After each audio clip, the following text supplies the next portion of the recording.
Obrigado por assistir a mais este vídeo. Peço humildemente que se inscreva no canal, ative as notificações e compartilhe. Sua ajuda mantém este espaço vivo e nos permite continuar trazendo reflexões profundas. Hoje vamos mergulhar num mistério perturbador. A Bíblia fala de incesto? Caim casou com sua irmã? Prepare-se, porque a resposta pode mudar o que você sempre acreditou.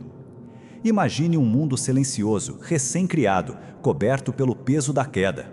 Adão e Eva caminham longe do Éden, carregando a culpa que mudaria para sempre a história humana. Entre colinas e rios primitivos, eles geram seus primeiros filhos, Caim e Abel, meninos que cresceriam sob a sombra de um erro cósmico. Mas a harmonia não dura. A inveja devora o coração do primogênito, e o primeiro homicídio rasga a linha do tempo como uma lâmina invisível.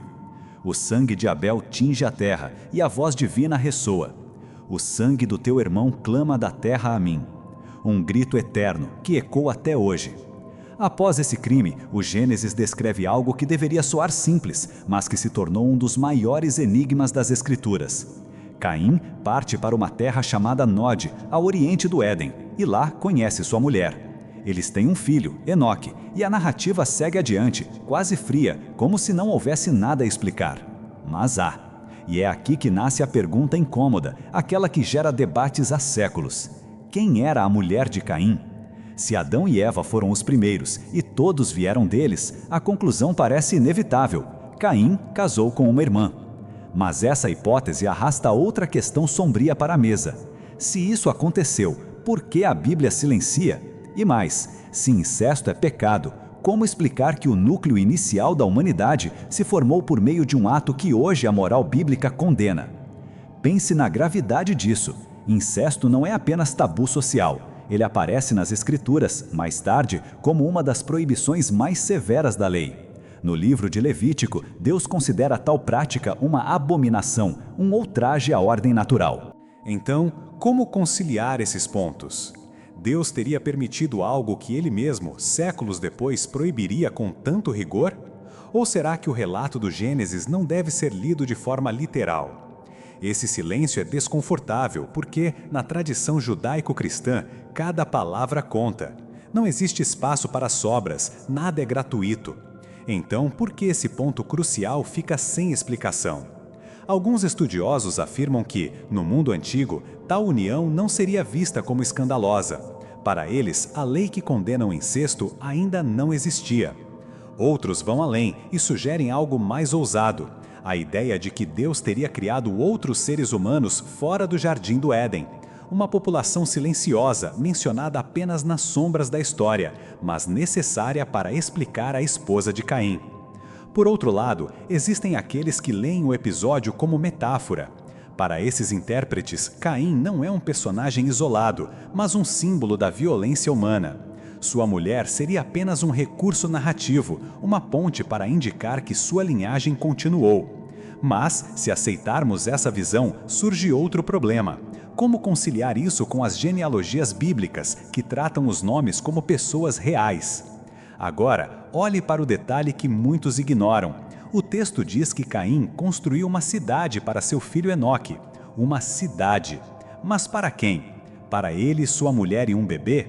Isso indica que talvez houvesse mais gente naquela terra do que o relato menciona.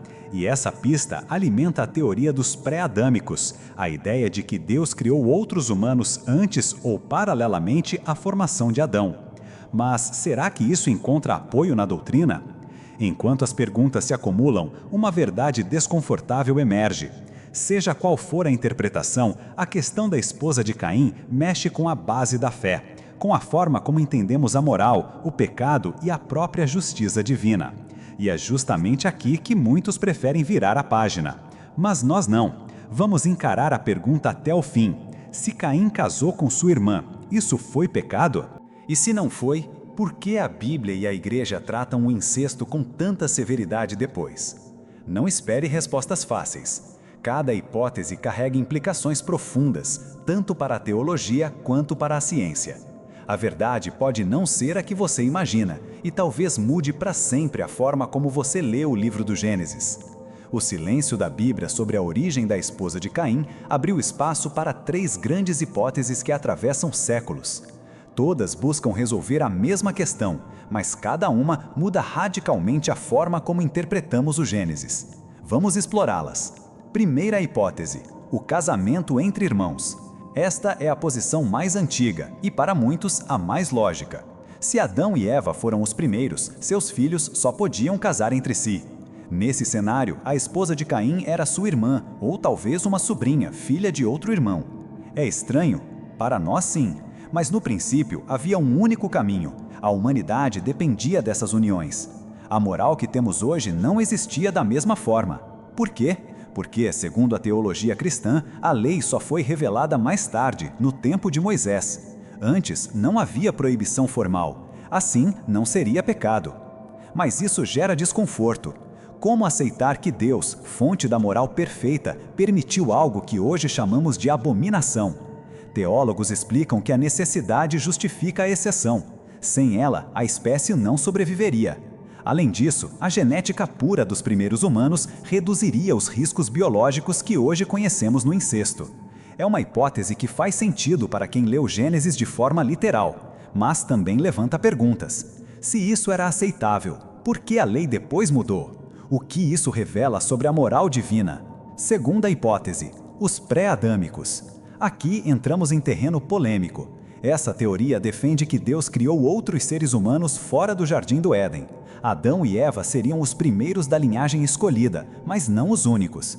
Quando Caim foge para Nod, encontra um grupo já existente. Essa ideia tenta explicar por que ele constrói uma cidade. Afinal, cidades não surgem com 3 pessoas. É uma tese ousada, mas perigosa para a tradição cristã.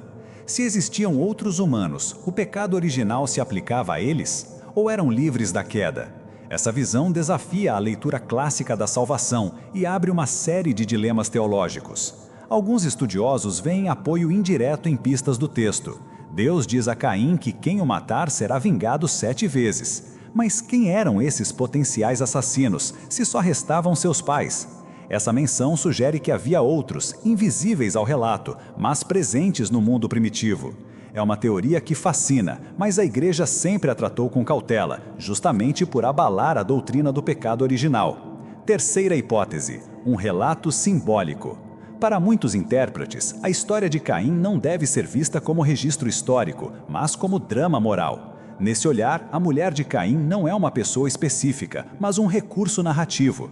O objetivo do texto não era contar genealogias detalhadas, e sim transmitir verdades espirituais, a natureza violenta do homem, a gravidade do pecado, a necessidade de justiça divina. Assim, discutir quem era a esposa seria irrelevante. Essa leitura atrai quem vê a Bíblia como literatura teológica e não como relato literal. Mas ela também incomoda. Se partes do Gênesis são simbólicas, quais outras também são? Até que ponto podemos confiar na narrativa como história? E se tudo for metáfora, onde começa e termina a linha entre fé e ficção? Cada hipótese carrega implicações profundas. A primeira reforça a leitura tradicional, mas choca a nossa sensibilidade moral moderna. A segunda tenta salvar a lógica, mas mexe na base da teologia. A terceira resolve o problema histórico, mas ameaça a leitura literal das Escrituras. E nenhuma escapa à pergunta que nos acompanhará até o fim. Se incesto hoje é pecado mortal, como aceitá-lo na origem sem comprometer a imagem de Deus? Agora, prepare-se. No próximo bloco, vamos entrar no ponto mais sensível. O que a Igreja realmente diz sobre isso? Qual é a posição oficial? O que a Igreja diz? Como o catecismo interpreta essa história? E por que isso importa tanto para a moral cristã? A resposta pode surpreender você. A pergunta que atravessa gerações chega agora ao tribunal da doutrina. Qual é a posição da Igreja sobre o casamento de Caim? A resposta não vem em frases rápidas, mas em séculos de reflexão teológica. É aqui que tradição, escritura e moral se cruzam. Para começar, precisamos entender um princípio fundamental. A moral cristã não nasce no vácuo. Ela é revelada progressivamente à medida que Deus conduz a humanidade. Isso significa que regras que hoje consideramos absolutas nem sempre existiram no mesmo formato. E isso é essencial para compreender por que a Igreja afirma que a união entre irmãos no princípio não era pecado. Segundo o catecismo e os padres da Igreja, no início da história humana não havia outra opção. A espécie precisava se multiplicar, e isso só seria possível com uniões consanguíneas. A ordem divina dada a Adão e Eva, crescei e multiplicai-vos, não poderia ser cumprida sem essa prática. Por isso, os primeiros casamentos entre irmãos foram tolerados por Deus, não por capricho, mas por necessidade vital para a continuidade do gênero humano. Santo Agostinho, um dos maiores pensadores cristãos, aborda essa questão sem rodeios. Ele afirma que essas uniões não violavam nenhuma lei, pois a lei que as proíbe ainda não existia. Para ele, não há pecado onde não há transgressão explícita da vontade divina. Agostinho destaca que, naquele contexto, a preservação da espécie justificava a prática. Mais tarde, quando a humanidade já estava espalhada, Deus instituiu a lei proibindo o incesto, e a partir daí sim ele se tornou pecado grave. Essa explicação, por mais racional que pareça, não elimina o choque que sentimos, mas revela algo profundo. A moral cristã tem um eixo fixo, a vontade de Deus, mas suas aplicações variam conforme as circunstâncias históricas. O que era permitido no Éden não é permitido hoje. O que era necessidade antes, hoje seria corrupção. É essa transição que a Bíblia registra quando, séculos depois, em Levítico 18, Deus estabelece limites rigorosos contra relações entre parentes. Outro ponto importante: a Igreja rejeita completamente a ideia dos pré-adâmicos. Para a doutrina católica, Adão e Eva são os pais de toda a humanidade. Essa é uma verdade de fé definida, porque dela depende a doutrina do pecado original. Se houvesse outros humanos sem ligação com eles, a queda não os atingiria, e Cristo não seria o Redentor universal. Essa é a razão pela qual teorias alternativas, por mais sedutoras que pareçam, não encontram espaço na ortodoxia. Quanto à leitura simbólica, a Igreja admite que o Gênesis usa linguagem figurada, mas insiste que os personagens são reais. Caim existiu, Abel existiu, Adão e Eva existiram. A narrativa pode ter elementos literários, mas não é pura metáfora. Logo, a questão da esposa não pode ser descartada como irrelevante. Para a fé católica, a explicação é clara: ela era irmã ou parente próxima. Ponto. Agora pense na implicação disso. A mesma Igreja que hoje condena com veemência qualquer união incestuosa, admite que, no princípio, foi não apenas permitido, mas necessário. Isso derruba uma visão simplista da moral como um código fixo e mostra sua verdadeira essência. Ela é dinâmica, porque responde ao plano divino na história. Mas será que essa resposta resolve tudo? Será que elimina o desconforto? Ou abre novas perguntas sobre como entendemos a justiça e a santidade de Deus? No próximo bloco, vamos encarar essas perguntas de frente, mergulhando no debate científico e teológico que continua aceso até hoje. E cuidado, as respostas que você vai ouvir agora podem mexer com sua forma de enxergar a Bíblia e até mesmo a fé. Ciência versus teologia? A explicação da Igreja pode soar convincente para quem aceita a tradição. Mas a questão não termina aí. À medida que a ciência avança e a interpretação bíblica ganha novos contornos, esse ponto desperta discussões acaloradas. Afinal, é possível conciliar a ideia de uniões consanguíneas com o que sabemos hoje sobre genética e evolução? E como isso impacta a leitura literal do Gênesis? A biologia moderna nos alerta para os riscos do incesto, anomalias genéticas, deformidades, doenças hereditárias. Mas os teólogos respondem: no início, a pureza genética seria absoluta. Adão e Eva foram criados sem defeito, com código genético perfeito. As mutações que hoje ameaçam populações consanguíneas teriam surgido com o tempo, não no princípio. Assim, os primeiros descendentes não enfrentariam os problemas que conhecemos. Essa explicação parece razoável sobre a ótica da fé, mas levanta outra pergunta. Se tudo era tão perfeito, como o pecado afetou a natureza humana de forma tão drástica e rápida? Outro ponto em debate é a formação das leis morais. A antropologia revela que sociedades antigas não viam o incesto com o mesmo horror que temos hoje. Em muitas culturas primitivas, ele era até ritualizado para preservar linhagens. Se olharmos por esse prisma, a norma bíblica que o proíbe mais tarde não é apenas divina, mas também uma resposta à evolução social, à necessidade de distinguir Israel das práticas pagãs. Isso significa que a moral não é estática, mas histórica, como a própria Bíblia sugere. Esse raciocínio incomoda quem defende uma leitura imutável da ética cristã, mas é inevitável quando enfrentamos o Gênesis com honestidade intelectual.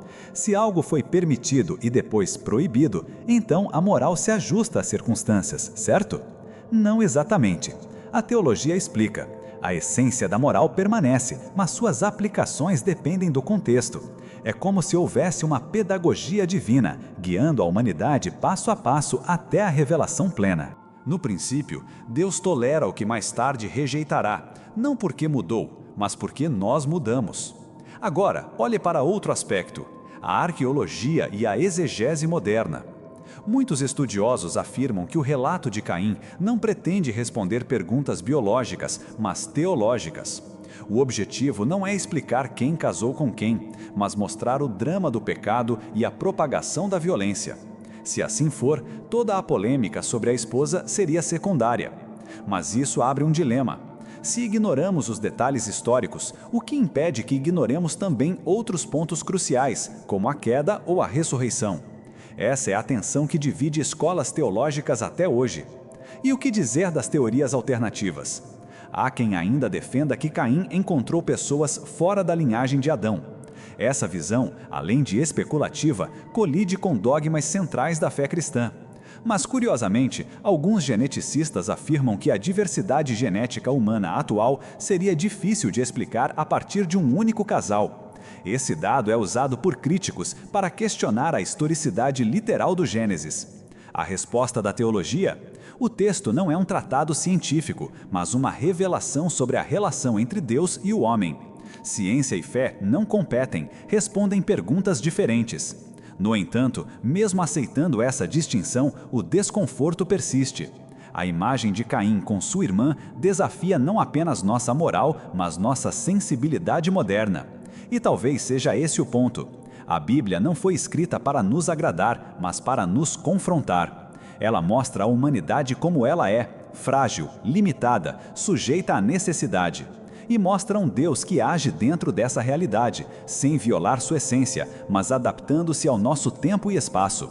E aqui está o gancho para a reflexão final. Se Deus tolerou algo que mais tarde condenou, o que isso nos ensina sobre ele?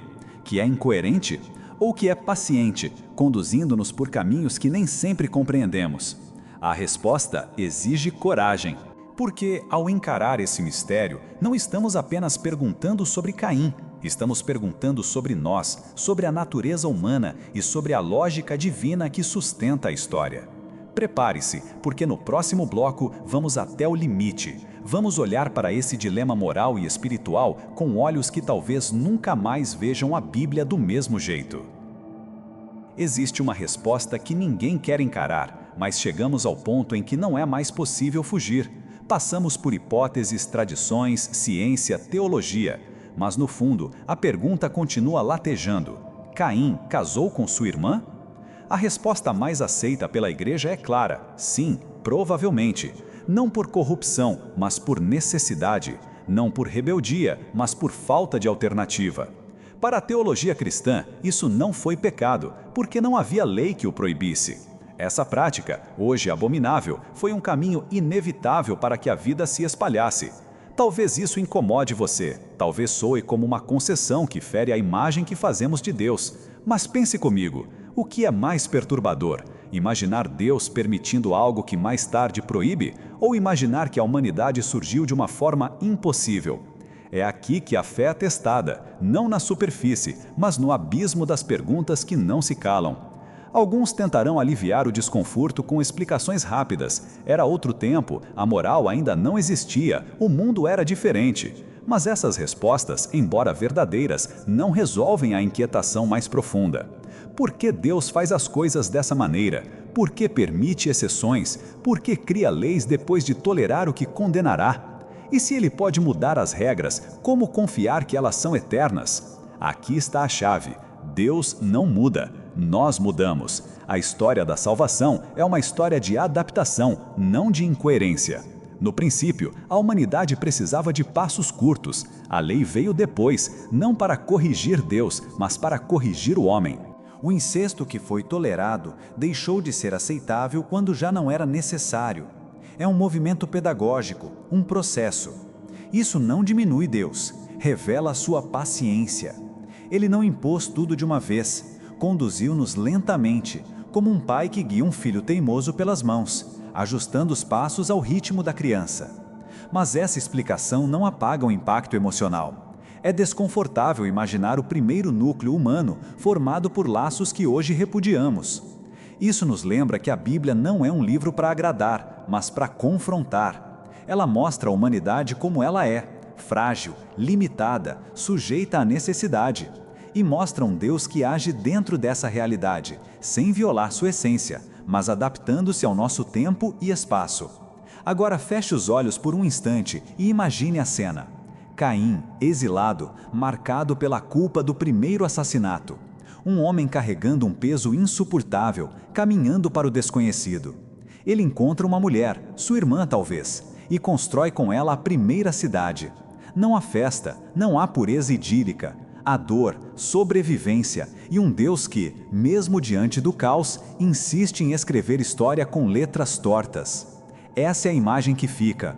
A humanidade começa não no esplendor, mas na sombra da necessidade. E aqui surge a pergunta final. Se Deus tolerou o que hoje proíbe, será que ainda existem coisas que Ele permite agora, mas que um dia revelará como imperfeitas? Essa pergunta queima como fogo, porque atinge nossa segurança. Nos obriga a admitir que talvez entendamos apenas fragmentos da lógica divina. E isso exige humildade. Antes de encerrar, quero falar com você que ficou até aqui. Obrigado por assistir a mais este vídeo e por nos acompanhar nessa reflexão tão desafiadora. Se você valoriza conteúdos que não oferecem respostas fáceis, mas convidam à profundidade, peço humildemente que se inscreva no canal e ative as notificações. Sua ajuda mantém vivo este espaço e nos permite continuar produzindo vídeos que confrontam, questionam e iluminam. Agora quero ouvir você. Escreva nos comentários. Você acredita que Caim casou com a irmã? Ou pensa que existe outra explicação? Sua opinião é parte dessa jornada.